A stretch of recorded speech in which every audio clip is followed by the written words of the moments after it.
Minister हैं वो पाकिस्तान पहुंचे हैं। अच्छा, ये शाह महमूद कुरैशी साहब से उनकी मुलाकात होगी, उनकी मुलाकात वज़ीर आज़म साहब से होगी, और उनकी मुलाकात जो है वो होगी आर्मी चीफ से, ज़ाहिर है।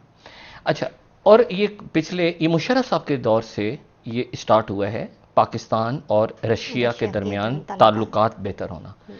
मैं मुशर्रफ साहब के दौर में मेरे ख्याल से 2006 में 6 या 5 या 6 में मैं मॉस्को गया था एक कॉन्फ्रेंस में, और पहली दफ़ा मुझे इस बात का एहसास हुआ कि रशिया का माहौल, रशिया का जो मजमूई एक तासुर है पाकिस्तान के बारे में, वो तब्दील होना शुरू हो गया है। ठीक है, सोवियत यूनियन वाला ये रशिया नहीं है।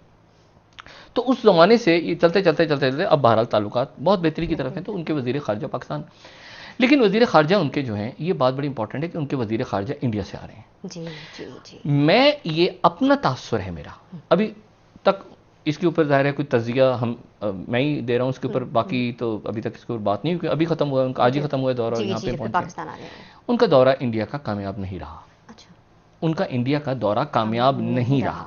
अच्छा, इसलिए कामयाब नहीं रहा, उसकी 2-3 वजूहात मैं बताता हूँ। एक तो यह है कि उनकी जयशंकर से मुलाकात हुई, और जयशंकर से मुलाकात के बाद उन्होंने प्रेस कॉन्फ्रेंस से खिताब किया। जब प्रेस कॉन्फ्रेंस से वो खिताब कर रहे थे, दोनों यानी भारत के वज़ीर ख़ारजा जयशंकर और रशियन जो फॉरेन मिनिस्टर हैं लेवरोव, तो उन्होंने उनसे पूछा गया कि जी आप ये बताएं कि S-400 डिफेंस सिस्टम जो कि आपने रशिया से ख़रीदना है इंडिया ने, और जिसके ऊपर धमकी देकर गए हैं जनरल ऑस्टिन कि आपने नहीं लेना, आपने रशियन सामान नहीं खरीदना, असलहा नहीं लेना, तो क्या उसके ऊपर कोई बात हुई? तो दोनों ने उस पर खामोशी इख्तियार की। अच्छा, इसको मैं इस तरह से ले लेता हूँ कि ये अगर आप देखें, मैं उन्हीं सिर्फ एक उनकी खबर जो है ना, ये पूरी की पूरी उनके इस दौरे के बारे में क्या हुआ इसके बारे में वो बता रही है, और वो ये है कि टाइम्स ऑफ इंडिया ये कह रहा है कि Russia India non committal on S-400। ठीक है, S-400 मिसाइल सिस्टम के ऊपर टाइम्स ऑफ इंडिया कह रहा है कोई कमिटमेंट नहीं, कोई बात नहीं हुई आगे। इसी तरह NDTV भी यही कह रहा है कि Russia India non committal on S-400, यानी ना उन्होंने कहा कि हाँ, ना उन्होंने कहा कि ना। अच्छा, यानी अब ये सबसे इंपॉर्टेंट इशू है कि अमेरिका जो है ये फॉरेन पॉलिसी में कुछ अर्से पहले ये कह चुका है बाकायदा उनकी तरफ से कि America India problem is all about Russia. जितना भी मसला है वो रशिया की वजह से है कि रशिया जो है ये S-400 सिस्टम ना खरीदे और ये सारा।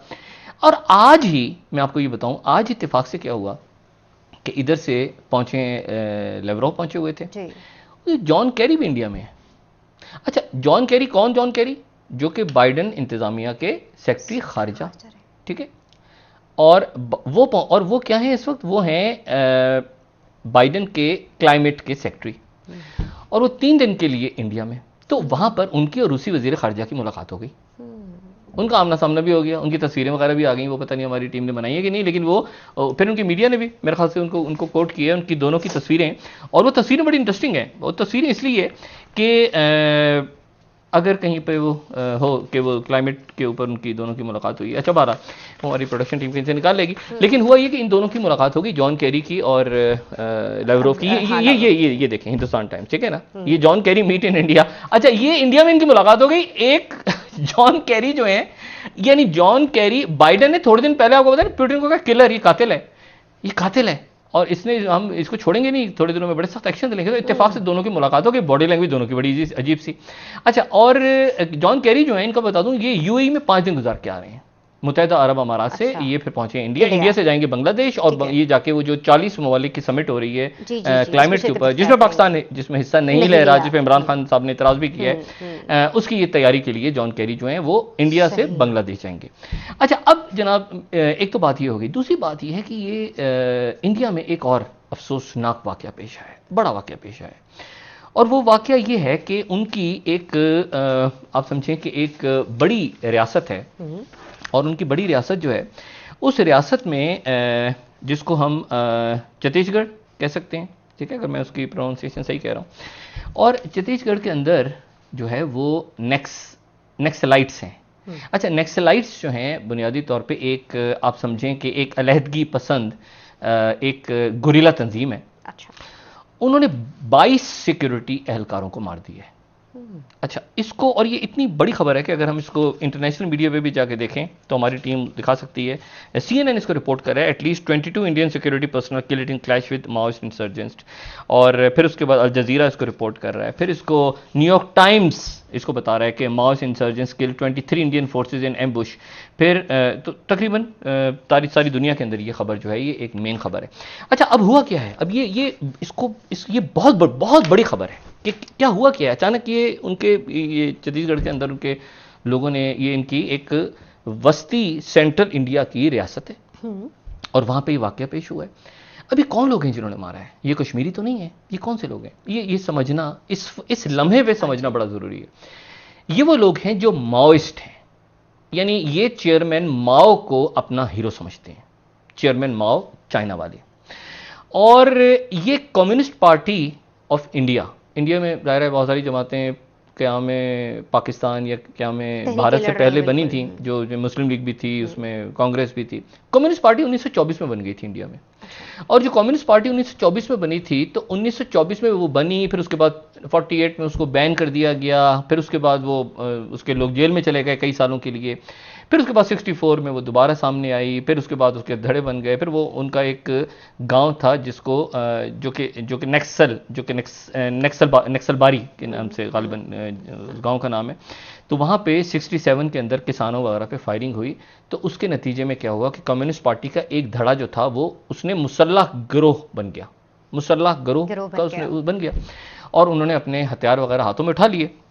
और फिर उसके बाद वो आंध्र प्रदेश में 80 की दहाई में फैल गए। फिर उसके बाद वो पीपल्स वॉर ग्रुप उनका बन गया। फिर मैं उसको देख रहा था, ये मध्य प्रदेश के अंदर भी हैं, ये झारखंड में भी हैं, ये उनके उड़ीसा में भी हैं, ये बिहार में भी हैं, ये 19 रियासतों में है भारत की। ये जो माओ हैं, ये जो माओइस्ट हैं, ये 19 रियासतों में हैं, 29 में से।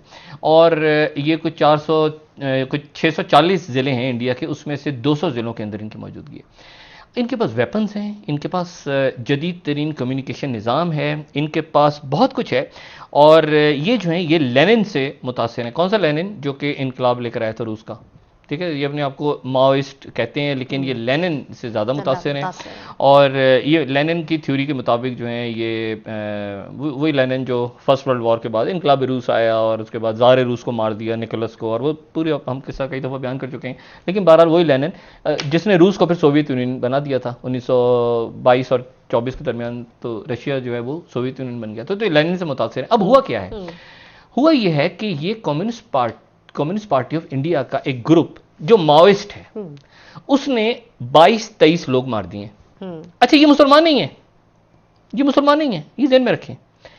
ये वो लोग हैं जो माओ से मुतासिर हैं। माओ कौन? चेयरमैन माओ, चाइना वाला, जो चाइना के कायद हैं, उनके ख्यालात से मुतासिर हैं। यानी ये राइट विंग नहीं है, ये दायां बाजू नहीं है, ये कोई मजहबी नहीं, ये लेफ्ट विंग है। ये वो हैं जो जिसमें स्टूडेंट्स और किसान और टीचर्स और ये और वो सारे जो इंडिया में अक्सर आपने सुना होगा ना कि वहां पर जो मुजाहरे हो रहे हैं, जी। तो वहां पर वो फैज अहमद फैज की नज़में चल रही हैं, सुर्ख है, तो ये माओइस्ट है ना भाई। सुर्ख है जो ये चल रहे हैं, जो गाने फैज अहमद फैज के साथ। तो ये माओ, ये कोई वो उनमें मुसलमान भी बहुत से हैं, लेकिन माओ बाकायदे मुसलमानों की कोई वो नहीं। मैंने आपसे कहा ना कि जब वो कहती है ना सुर्ख है, तो इशारा कहां होता है? उनका चाइना की तरफ इशारा होता है, ठीक है। उनका इशारा चाइना की तरफ, चाइना से मुतासिर है।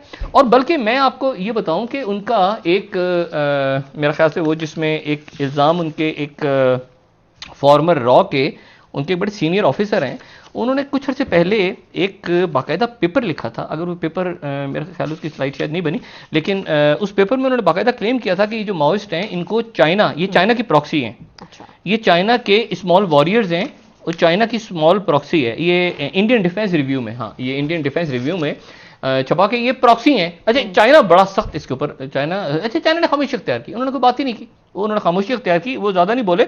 लेकिन एक बात जो बड़ी खौफनाक बात है वो ये कि इनका कोई ताल्लुक आपको बज़ाहिर चाइना से नहीं मिलता, सवाए इसके कि ये कम्युनिस्ट पार्टी ऑफ इंडिया से, यानी ये अपने आप को माओइस्ट कहते हैं। और इनकी खबर भी इस तरह आती है कि माओइस्टों ने मार दिया इंडियन सिक्योरिटी। तो माओइस्ट कौन? ये झंडा देखें ना इनका, ये झंडे देखें ना, ये आपको लग रहा है कि चाइना, बिल्कुल आपको लग रहा होगा चाइना के, ये इंडिया है। इन्होंने मार दिया 23 सिक्योरिटी ऑफिसर्स को। अच्छा, तो एक तो ये बहुत बड़ी अजब सी है कि इस मरहले पे ये जो अलहदगी पसंद तहरीक है, जो कि वो 1948 में जिनको बैन किया था और उससे पहले 1924 में बनी थी और 64 और 67 के अंदर धड़ेबंदी हुई और उनका जो है वो उनके लोगों को पकड़ लिया और उनके लीडर्स को फांसियां भी लग गई, मार भी दिया गया, फौजी ऑपरेशन इंदिरा गांधी ने भी किए, बाकी लोगों ने, वो जनाब स्ट्रांग होते जा रहे हैं और वो स्ट्रांग होते जा रहे हैं। और ये बांग्लादेश और अच्छा ये जो नक्सल बारी का इलाका है ना, ये जो गांव है, ये मैं आपको बता दूं बड़ी इंटरेस्टिंग बात है, ये सिलीगुड़ी में है। अच्छा एक और बड़ी इंटरेस्टिंग बात, सिलीगुड़ी में है। अब सिलीगुड़ी कौन सा इलाका है? सिलीगुड़ी वो छोटा सा इलाका है जो चिकन नेक है। जो लोग इस प्रोग्राम को देखते हैं उनको पता है कि चिकन नेक कौन सा इलाका है। चिकन नेक वो है, ये चिकन नेक, ये चिकन नेक के इलाके में ये गांव है जिसका नाम है नक्सल बारी। और वहां पर अब जो है वो वहां पर वो मगरबी बंगाल में, और यहाँ ये वो है जो 7 रियासतें जो है उनको अलग करता है इंडिया के साथ, और बांग्लादेश और म्यांमार, वहां पर अब जनाब हंगामा शुरू हो गया।